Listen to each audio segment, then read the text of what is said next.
How to get hired as a production assistant.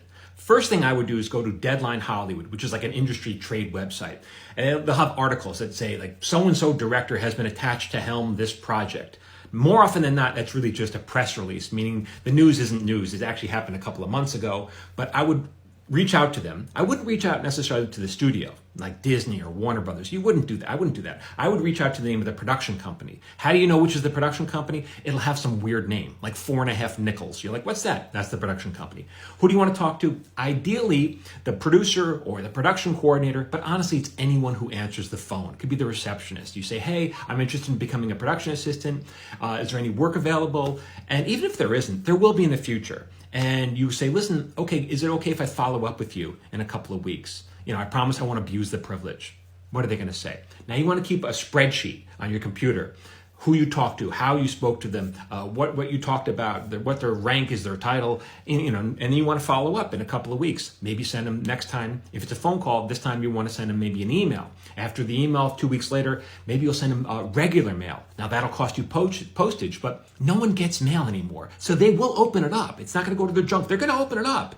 And then you're going to have your CV attached to it. Some people like things printed out. It's, everyone loves getting mail. I get a freaking mail from Bed Bath & Beyond. It's a coupon. Look, honey, I got a coupon. Like, people like mail.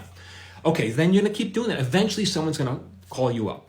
And the job you interview today to start tomorrow, which is why I say you need to live in the city you want to work in. They're going to say, do you have any experience? Now, PA is an entry-level job. Yes, I have experience. The job is basically, even if you've never worked on a TV show, you have to get lunch, make copies, run errands. So yeah, I worked for Postmates for 3 months. I know how to get a lunch order right. I worked in my uncle's bodega every summer for 6 years. There's no task that is beneath me. That's your attitude. So yes, I can do this job, no problem, with a smile on my face. Last time I did a post like this, my advice was, if a producer asks you for a pen, you run off and you bring back 3 pens, a red one, a black one, and a blue one. Here are your pens. And I actually said this, and some kid, he heard this, and he went in for an interview, and he said this to the producers, that, if he would come back with 3 pens. The producers laughed, and they said, kid, you are hired. Because that's a good, now anyone can come back with 3 pens, but no one does. No one thinks like that. If you think like, how can I be of service, and think 2 steps ahead, that impresses people.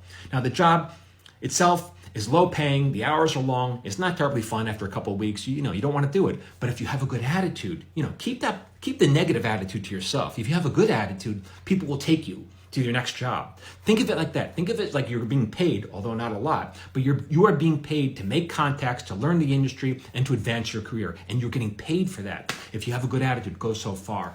For more tips, keep following me here at Michael Jamin Writer.